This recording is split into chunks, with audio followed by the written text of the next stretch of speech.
Hey Danny, I'm Emily, one of the workers here at the Refugee Centre. Thanks for sitting down with me. Is it okay if we have a chat about what's been going on for you? I guess I don't really have a choice. It feels like a lot of this hasn't really been your choice lately. I also want to explain, confidentiality. Everything we talk about is private unless I'm worried about your safety, someone else's safety, or if something's illegal is happening and I'm required to report it. Yeah. Everyone just tells me what to do. Here, you do get a say. You've got the right to feel safe, be heard, be involved in decisions, and your responsibilities are keeping yourself and others safe, following the refugee rules, and being honest so I can support you. Yeah, okay. So it's been the hardest part about being here. Just being stuck here. I don't even want to stay. What would you rather be doing? Just hanging out with my mates. Not dealing with all this. Definitely feels easier out there. Yeah. No one is on my back. So it's been happening at home. Yeah, Dad's always angry. He hits Mum.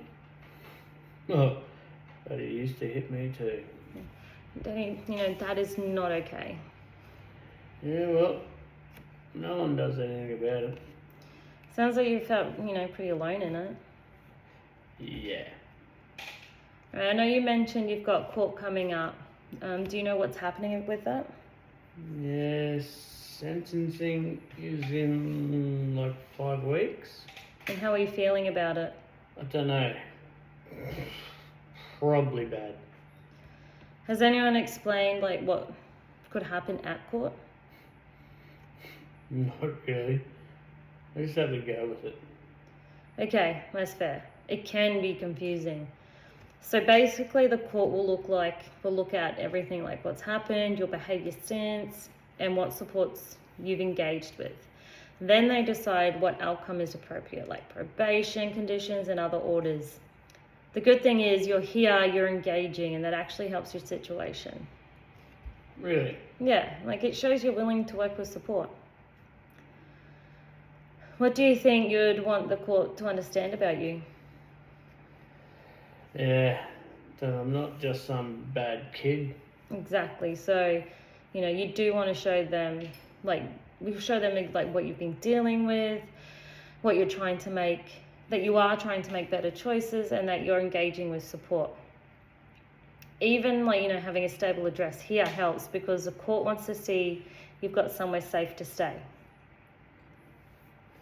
That's why I'm here anyways. Yeah, and we can make it more than just that. We can also support you by helping you understand your conditions, linking you with your youth justice worker, and preparing what you might say if needed. You've already started making better choices, and that's what matters.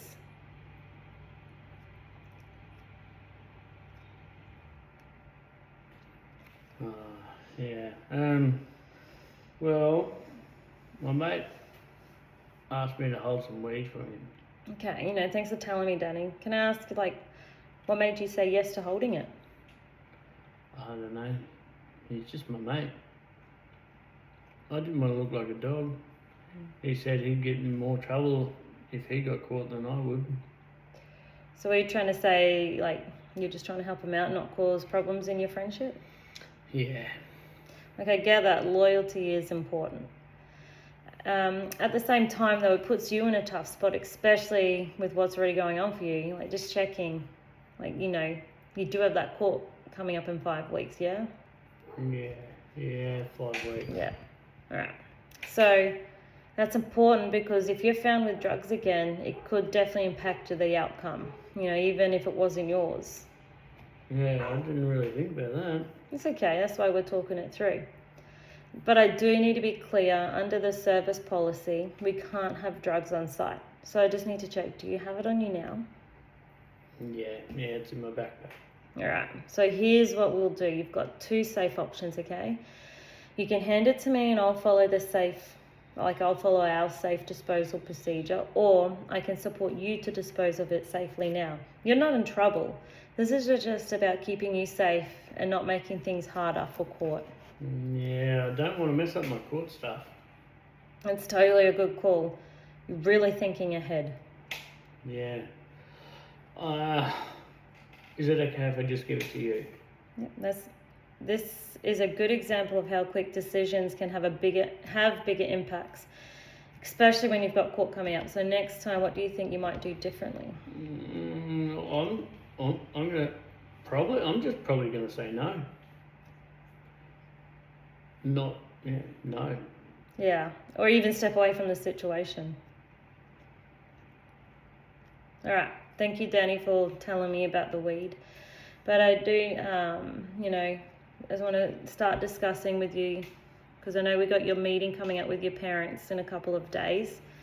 And I just want to make sure you feel prepared for it, just not thrown into it. How are you feeling about it? Well, I don't really want to go. All they do is just blame me for everything. Yeah.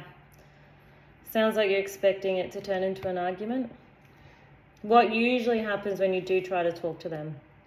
They don't listen. Dad gets angry. But Mum, she just doesn't say anything.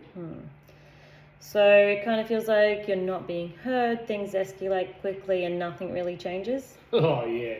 Okay, let's change that. Like, the goal of this meeting isn't to blame anyone. It's to, make sure you're safe, help everyone understand what's been happening, and, figure out what needs to change to move forward. And a big part of that is making sure your voice is heard. So what's one thing you really want them to understand? That I don't want to go home. Not while it's like that. All right. So let's work on how to say that so they actually hear you.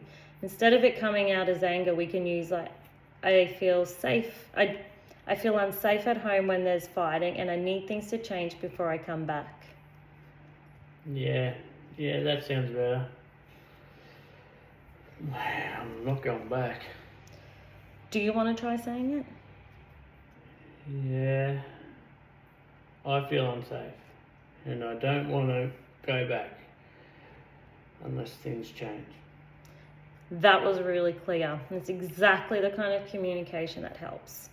So during the meeting, Danny, my role is to make sure things, like, they'll stay calm. I'll make sure everyone gets a chance to speak and step in if things get heated. You won't be doing this on your own. I also understand there might be a cultural expectations in your family, like especially with your dad's background.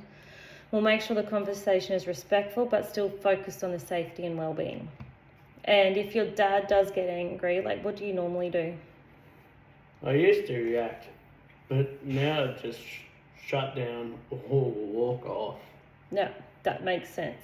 So in the meeting, if that starts happening, you can pause, look at me for support, or, we can take a break.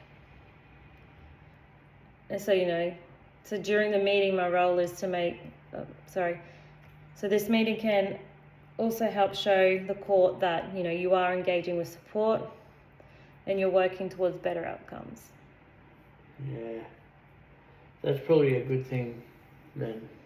All right, so before the meeting, we'll practice what to say, go over how to stay calm, and make sure you feel ready. Yeah, okay. Yeah, all right. So today, Danny, we did talk, I just want you to know, we're going to go over everything we did talk about today, all right? So we talked about what's been happening. We sorted this weed safely, and we started preparing you for your meeting. And we talked about your court case coming up. Yeah, that wasn't that bad, I thought. I'm so glad you stuck it out. Thanks, Danny.